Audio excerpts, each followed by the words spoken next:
pessoal. Uma boa tarde a todos. Obrigada pela participação de vocês em mais um call mensal aqui da UCAM. A gente gostaria de anunciar, bom, já foi anunciado anteriormente que o UCAM Liquidez reabriu para aplicações, novas aplicações. Então, no caso vocês queiram mais informações sobre o fundo ou queiram aplicar, ele está disponível em praticamente todas as plataformas.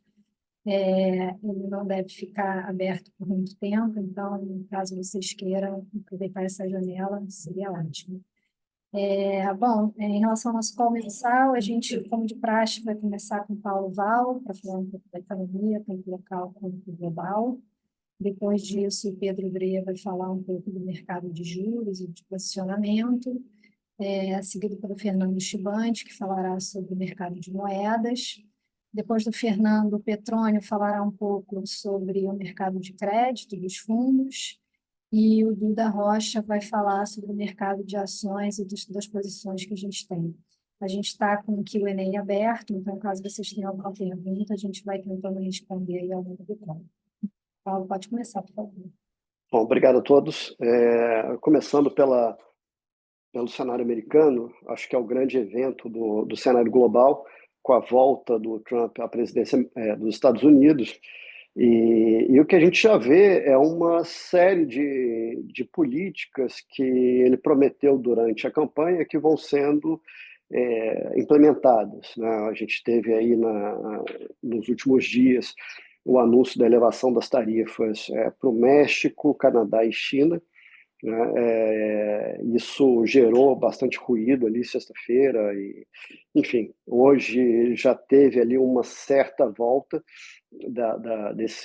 dessas discussões, né? Ele já fez um aceno ao México depois de conversas com o próprio Canadá também, mas eu acho que mostra como esse ambiente de incerteza ele vai ser uma coisa presente e incerteza mais do que a questão de ir numa direção ou de outra, né? Assim, a gente não vai ter muita visibilidade em várias questões que vão ser discutidas aí ao longo dos próximos 4 anos.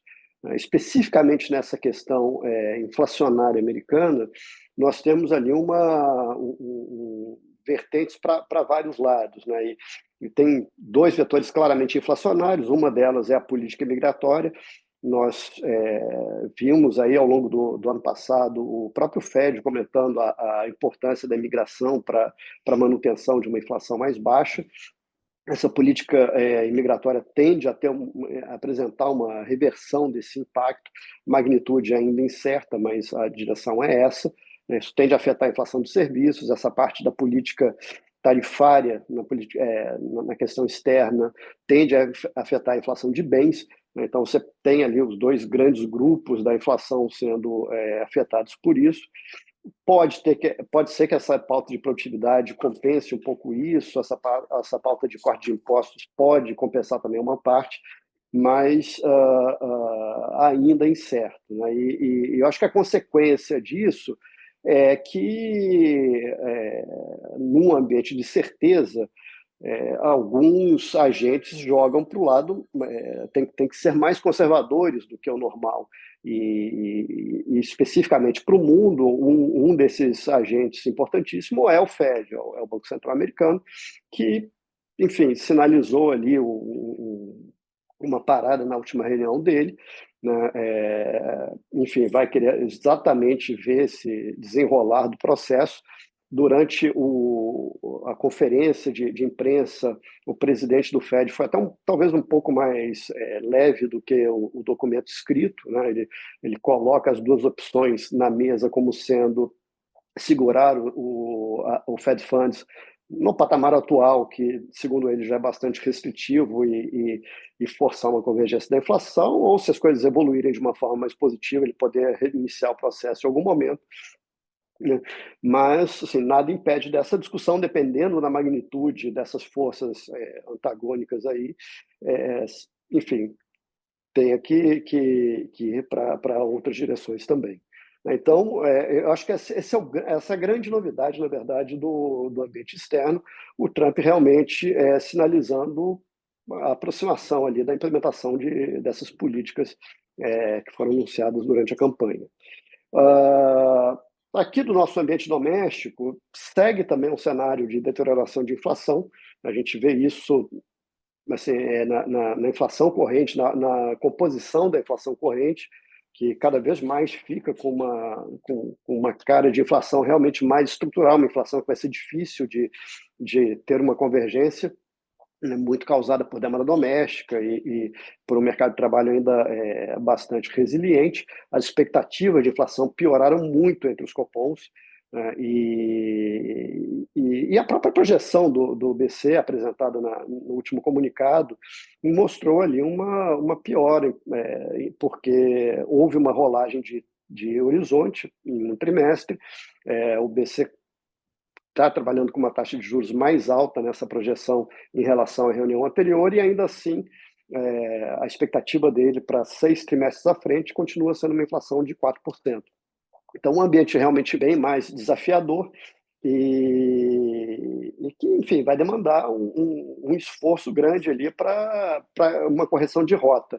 Seja essa correção de rota uma reversão dessa tendência e, eventualmente, a inflação começar a cair, ou mesmo, pelo menos, para interromper a tendência ascendente da inflação. O comunicado que foi divulgado depois da reunião, durante a semana passada, teve alguma atenuação do discurso em relação ao comunicado anterior, o Banco Central mudando alguns detalhes, né, falando um pouco, de forma um pouco mais construtiva sobre a atividade econômica, colocando o risco de uma desaceleração doméstica mais forte como um risco baixista. Mas, enfim, eu acho que o documento que realmente vai trazer a grande diferença vai ser a ata amanhã, que vai ser divulgada amanhã, que aí realmente o BC pode elaborar um pouco a mais. A sinalização que ele deu até aqui é de um corte adicional de 100 bases, perdão, de uma alta adicional de 100 basis points, mas com o ambiente que nós temos visto e continuou a se materializar, inclusive no foco de hoje, dificilmente ele vai conseguir parar só nessa próxima reunião, e ele vai precisar continuar um pouco ali ao longo do segundo trimestre desse ano, complementando esse ciclo de alta. Só para fechar aqui a parte do cenário econômico, também acho que é importante destacar que nós que nós iniciamos agora o ano legislativo do Congresso, né, e com a eleição das mesas, tanto do Senado quanto da Câmara, e agora nós temos a expectativa de uma reforma ministerial, e isso vai ser bastante importante para as forças políticas se rebalancearem e para a evolução da pauta do governo agora, nesse ano e no ano que vem. Acho que a primeira grande matéria que nós temos aí mapeada para ser discutida pelo Congresso é o orçamento. Nós ainda não temos o orçamento de 2025 aprovado, e isso acho que vai ser o grande ponto inicial, justamente nesse momento de uma política, de uma relação um pouco mais tensa, envolvendo ali os três poderes, principalmente em cima dessa questão da liberação de emendas. Então, acho que essas próximas semanas vão ser importantes para a gente mapear esse início dessa nova gestão do Congresso. Bom, com isso, eu fecho minha parte aqui e passo para o Pedro para falar da parte de juros. Bom, obrigado, Paulo. Dando sequência aqui para a parte da carteira dos multimercados. Na parte internacional, como o Paulo já falou, o grande evento é a posse do Trump. Ele já assume a cadeira, conseguindo, de certa forma, uma pequena surpresa, talvez. Ele, na retórica eleitoral, falava muito de China, China, China, e o que a gente está vendo aqui desde que ele saiu vitorioso e tomou posse, ele falando muito mais dos aliados, né? México e Canadá, dos vizinhos ali. Então, uma certa surpresa nesse sentido. Eu acho que continua uma incerteza elevada. A gente usou esse argumento da incerteza como motivo para ter reduzido o risco aqui no final de dezembro, início de janeiro. Acho que a incerteza permanece. Nesse primeiro momento, a gente está vendo essa agenda de tarifas muito forte, mas fica ainda a dúvida do que é narrativa política e o que vai ser colocado em prática. O exemplo prático disso é o que aconteceu com o México hoje, né, na sexta-feira, né, que veio a implementação das tarifas no México, Canadá e China, e hoje mesmo, já numa conversa, como o Paulo falou, com a Sheinbaum, ele já adiou por um mês. Então, fica aquela pulga atrás da orelha do mercado, o que vai ser de fato implementado, o que é narrativa política. Isso está gerando bastante volatilidade no mercado ainda, então acho que a gente ainda não consegue dizer qual caminho que o Trump vai adotar. O que dá para dizer é que parece que vai ter volatilidade, vai ter vol, as coisas vão e vêm com muita facilidade, então a gente tem uma visão aqui de que a vol vai permanecer presente no mercado, né, justamente na economia mais importante, né, que é os Estados Unidos, e os impactos que isso vão ter no Fed. Por enquanto, o Fed está agindo de uma maneira cautelosa desde o fonte de dezembro, né, que o Powell, na coletiva de imprensa, falou que incorporou já, que alguns membros já estão incorporando essa nova realidade de política econômica. Então, eu acho que, nesse sentido, dos impactos das medidas, das novas políticas, o impacto que isso vai ter no Fed, isso ainda vai ficar muito fluido. Os mercados lá fora oscilaram um pouco, a renda fixa nos países desenvolvidos mexeram muito pouco no mês. Os Estados Unidos continua precificando um pouco menos do que 2 quedas de juros de 25 bases para esse ano. Então, uma taxa terminal entre 3,80 e 3,90. O diferencial de juros com a zona do euro continua estável em aproximadamente 200 bases. E o que a gente observou ao longo do último mês foram dados ainda muito fortes da economia americana. Então, esse tema do excepcionalismo americano continua muito presente. O mercado de trabalho, o payroll relativo ao mês de dezembro superou em muitas expectativas, os dados de vaga em aberto também muito fortes. Os dados de inflação vieram em linha e isso trouxe um alívio para o mercado que até então estava abrindo taxa ao longo do mês. Então, a nossa visão lá de fora, ela continua parecida, a gente continua com a visão desse excepcionalismo americano. A gente acredita que as medidas do Trump, principalmente nessa parte de regulamentação, corte de impostos, deve promover um suporte aí para a atividade econômica. Então, a gente que tinha um viés tomador e tinha zerado essas posições por conta tanto da agenda de final de ano, quanto aguardando a posse do Trump, a gente tinha baixado o risco, a gente voltou a ter posições tomadas lá fora. O 10 anos está negociando perto de 4,5. Existe uma incerteza de como é que essa dinâmica de tarifas vai impactar a curva longa de juros.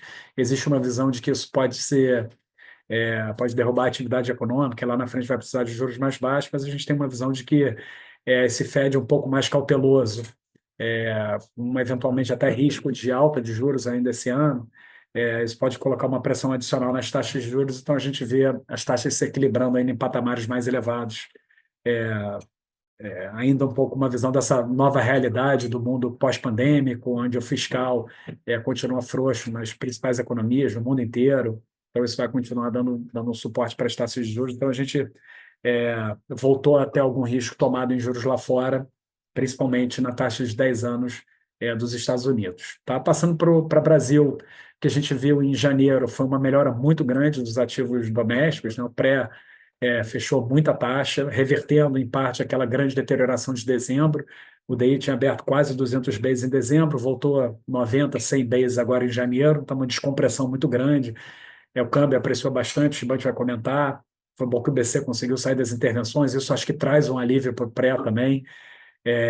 A gente viu uma queda das implícitas muito grande, o que deixaram as Bs longas aí, que é sempre um termômetro muito importante para o mercado, ainda bem indigesta, está próximo dos reais, perto de 7,5, teve um pequeno alívio ao longo do mês, muito por conta dessas quedas das inflações implícitas.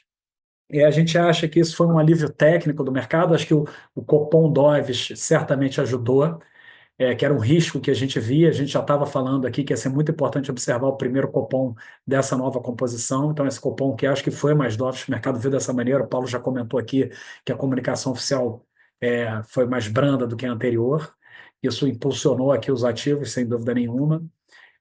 Mas a gente também tinha comentado aqui no mês passado que no nível de precificação ali, depois de dezembro, né, era 16,5%, 17% de Selic, era muito difícil você defender uma posição tomada. Né? Mas agora o que a gente observou foi um alívio grande. Hoje a taxa terminal está perto de 15,5%. A gente já acha que começa a ficar um preço atrativo, então a gente voltou a ter essas posições tomadas aí agora na segunda quinzena do mês de janeiro. A gente queimou um pouco a largada, então a contribuição do book de juros foi negativa no mês de janeiro, principalmente por conta dessas posições tomadas. Uma posição pequena, mas o mercado realmente fez um trend muito forte de fechamento. Entramos em janeiro observando uma continuidade, os DIs estão tradando bem, em linha com outros emergentes, mas inquestionável a outperformance do Brasil no mês de janeiro. O México também teve uma performance positiva, mas o Brasil foi destaque absoluto positivo, assim como foi negativo em dezembro. Então, a gente está uma classe de ativo mais volátil mesmo, por conta dessa deterioração. E em termos de fundamento, a gente não viu muita mudança, né? Não teve, como o Paulo falou, atividade legislativa nenhuma por causa do recesso. Acho que pouca coisa mudou, pelo contrário, a divulgação do IPCA 15 foi uma frustração, surpresa negativa para o mercado, veio acima das expectativas, mas a informação mais importante foi o qualitativo, né? E com isso a gente tem revisado a inflação para cima, a gente já está chegando perto de 6% de IPCA para esse ano, e para o horizonte relevante do Banco Central, que ele tem 4%, a gente tem perto de 5,30%. Então, a despeito dessa queda nas inflações implícitas em janeiro, as projeções de inflação continuam muito elevadas e continuam exigindo um juro muito alto. E aí a gente viu o Copom, eu acho que foi uma informação importante, porque é um novo comitê na presidência do Galípolo, e eu acho que eles já começaram a botar as manguinhas de fora, né? Essa comunicação oficial, de fato, ela afrouxou em relação à última, mesmo com uma deterioração muito grande dos fundamentos. Então, o Banco Central se comprometeu, não completamente, mas uma alta de 100 bases na próxima, então ele vai levar a Selic para 14,25 e a partir daí está em aberto. Eu acho que a conjuntura vai exigir altas de juros adicionais. Eu acho que ele vai acabar entregando, mas não dá para descartar um cenário do Banco Central não entregar altas além do 14,25. Acho que é pouco provável, mas esse é o maior risco para a posição tomada. Então, é por isso que a posição nesse momento é pequena, é, tem ido contra nesses últimos dias, né? Mas a gente acredita que com os fundamentos que a gente está enxergando aqui, a curva vai ter que voltar a ficar mais premiada. Então, a gente continua acreditando numa deterioração adicional dos ativos locais aqui, então a gente voltou com essas posições tomadas em juros. Tá? Então, acho que basicamente é isso. Passar para o Chibante para falar de moedas. Boa tarde a todos. Na parte de moedas, o dólar acabou tendo de maneira geral, cedeu um pouco mais aí contra a maior parte das moedas. Acho que o destaque aí claramente foi o real, a apreciação que teve ao longo do mês. Eu acho que ainda muito por conta, acho que a ressaca aí da forte venda aí do Banco Central ao longo do mês de dezembro. Então, vendeu mais de 20 bi, então acho que isso aí acabou, de certa forma, gerando essa alta performance aí do real em relação aos pares. Acho que a despeito disso, a gente continua vendo um fluxo bastante negativo ao longo do mês de janeiro. Os últimos dados que a gente tem divulgados pelo BC até o dia 24 de janeiro, a gente viu uma saída de perto de 8 bi. Você colocar isso, normalizar e colocar por mês, isso aí daria uma saída total de 10 bi e meio para o mês. Ao longo dos meses de janeiro dos últimos 15 anos, a média tem sido positiva em 3 bi. Então, um fluxo bastante atípico aí para esse primeiro mês aí. Então, acho que por conta disso, né, e também por conta dessa nossa percepção de que o Banco Central, pelo menos até agora, foi um pouco mais dovish, esse novo BC, a gente voltou a achar interessante, né, pelos níveis também, voltar a ter uma posição comprada em dólar contra o real. É uma posição ainda pequena, mas eu acho que pelos níveis e por toda essa informação que a gente tem até aqui, começa a fazer sentido também, ainda mais juntando também com a nossa visão que permanece mais positiva para o dólar, né, de uma maneira geral, dólar global. A gente segue, né, com essa nossa visão aí de economia americana seguindo ainda bem, e além disso, com essa visão que já foi, né, passada aqui, e um pouco mais, uma percepção maior de risco. por conta dessa maior volatilidade, aí, por conta enfim, dos anúncios do Trump em relação a essa possível guerra tarifária que está só começando agora. Por conta disso, a gente também segue com a posição comprada em dólar contra o euro, a nossa maior posição aqui na parte de moedas. Acho que também por conta dessa maior preocupação do Fed aí em relação a essa parte de tarifas, então a gente entende que vai ter um Fed, pelo menos por enquanto, um pouco menos doses, e acho que isso aí também ajuda, favorece aí o carrego do dólar frente ao euro. Então, basicamente é isso que a gente tem aqui. Eu passo agora para o Petrônio para fazer os comentários na parte de crédito. Obrigado, Chiba. Obrigado a todos os presentes. Eu vou tentar ser breve aqui. Eu vou fazer um resumo, tentar para ajudar. Acho que a gente não teve notícia positiva, então, do cenário externo, né? Parece estar confuso. Do lado local também não. O Paulo comentou, né, que acha que a gente vai ter um juro mais alto aí no ano. E a despeito disso, a gente teve uma melhora dos mercados como um todo, de renda fixa de forma geral, né? E os mercados de crédito, em particular, também foram bem, né? E o que isso sinaliza, então, né? Eu acho que, assim, pegando uma frase do Pedro Drê, a gente sabe que vai ter muita volatilidade, né? E eu acho que todo mundo está com um pouco com essa cabeça nesse começo do ano. Esse cenário que a gente colocou aqui, essas incertezas que estão colocadas, elas permeiam a preocupação, acho que, de grande parte dos investidores. E quando as pessoas estão vendo muita volatilidade, de forma geral, elas vão querer o contrário, né? Então, vão estar muito avessas à volatilidade. E neste contexto, os fundos de renda fixa, de forma geral, eles passam a ter uma atratividade um pouco maior, né?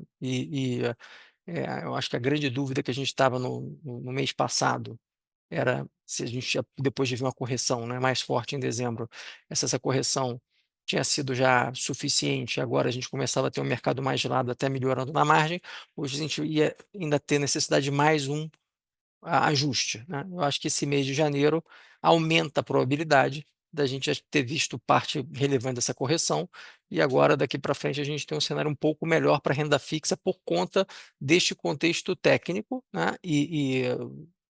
Que coloca, né, sendo uma classe de ativo que se beneficia quando os investidores estão buscando menos vol. Ao mesmo tempo, você tem aí um histórico de 12 meses, 24 meses dos fundos indo bem.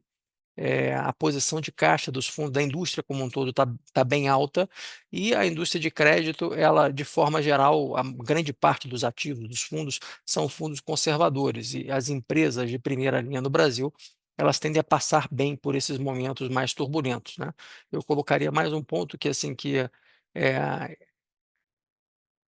os ativos estão refletindo esse ambiente, na medida em que as empresas que têm mais alavancagem ou que estão expostas a setor cíclico já estão com o spread mais elevado também, né? Eu diria que esse contexto todo faz com que a indústria um pouco melhor, eh, nossos fundos aqui também foram bem no mês passado, de forma geral, né? Eu acho que vale destacar que a atratividade que existe ainda para os fundos isentos como um todo, eu diria que para este ano talvez seja a classe de ativo que talvez tenha, assim, mais chame a atenção dos investidores por conta dessa busca de ativos mais seguros, e você sai a questão da isenção, ela ganha maior atratividade na medida que o retorno nominal dos fundos esperado fica muito alto, quer dizer, o benefício fica maior, né? Então, essa atratividade, ela se mantém, e é uma classe de ativo que a gente acha bem, bem importante e está muito defendida. O mercado continua bastante líquido, e a despeito disso tudo, a gente manteve uma posição de caixa alta, tá? Então, embora eu esteja falando aqui que parece, né, que o mercado esteja indo para crédito, esteja indo para uma direção mais benigna, a despeito desse cenário mais confuso, a gente continua com caixa elevado, e na margem, ao longo do mês, a gente já não tinha muito, mas diminuímos ainda mais essas posições de empresas com um pouquinho mais de alavancagem, e focamos ainda mais em empresas mais conservadoras. Por que isso, né? Porque eu acho que falta o último elemento, né, que no fundo a gente está com a premissa que esse ambiente todo faz com que tenha um fluxo positivo para a renda fixa. A gente ainda não viu isso. A gente imagina que isso vai acontecer, espera que vai acontecer, mas estamos esperando que isso de fato aconteça. Acho que os fluxos estão mais estabilizados, o que já é positivo, mas é que de fato a gente tenha fluxo positivo para aí sim fazer posição mais relevante, quer dizer, usar o caixa do fundo e buscar as oportunidades que estão disponíveis aí no mercado. Eu acho que é isso, passo a palavra para o Duda. Obrigado, Petrônio.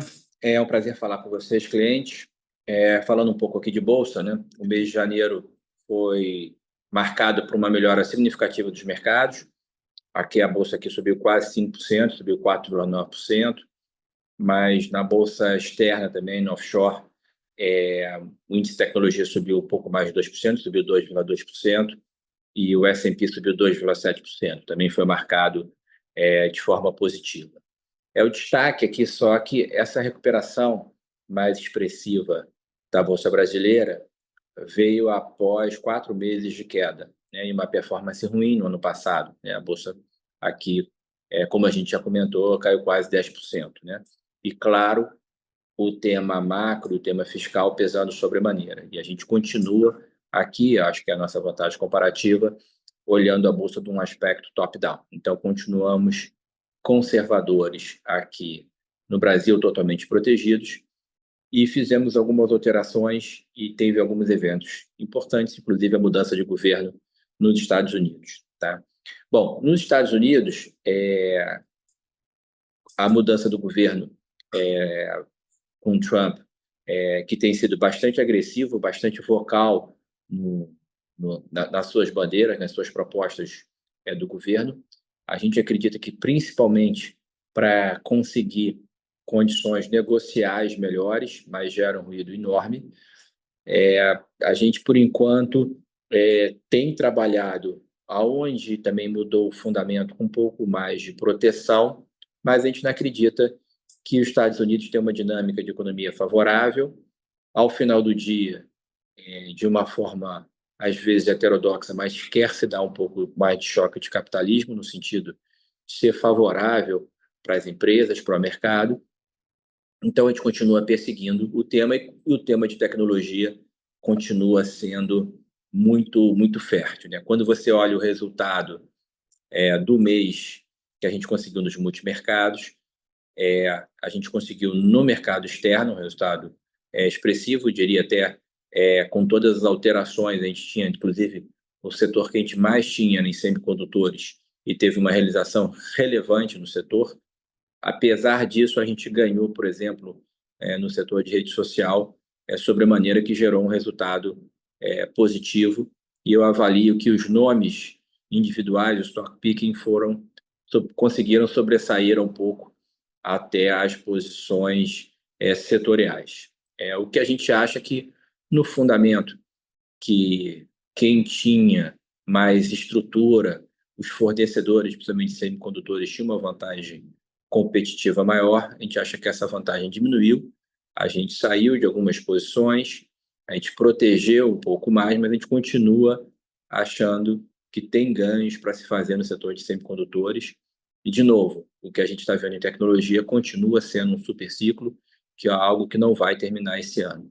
Então, a gente continua favorável. Mas, como eu falei, em rede social e outros setores, e outras empresas que a gente gosta, mais as satellites, a gente aumentou a posição, ou seja, a gente simplesmente redirecionou, continuamos com a mesma posição em tecnologia.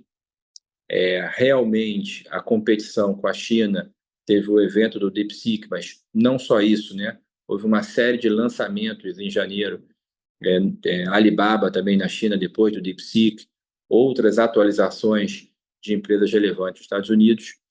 Então, confirma que esse tema de inteligência artificial está super premente e a velocidade dos acontecimentos tem sido bastante forte. Tá? E eu acho que isso continua premiando as empresas que têm uma vantagem de inteligência artificial, não que vão ter exatamente resultados muito exponenciais, ou talvez não tão exponenciais como teve no passado, mas vão continuar tendo uma vantagem competitiva frente aos concorrentes. Tá? Então, os Estados Unidos, basicamente isso, mantivemos a posição, reduzimos em semicondutores, aumentamos em outros setores, continuamos favoráveis, adicionamos algumas proteções porque o Trump gera mais volatilidade.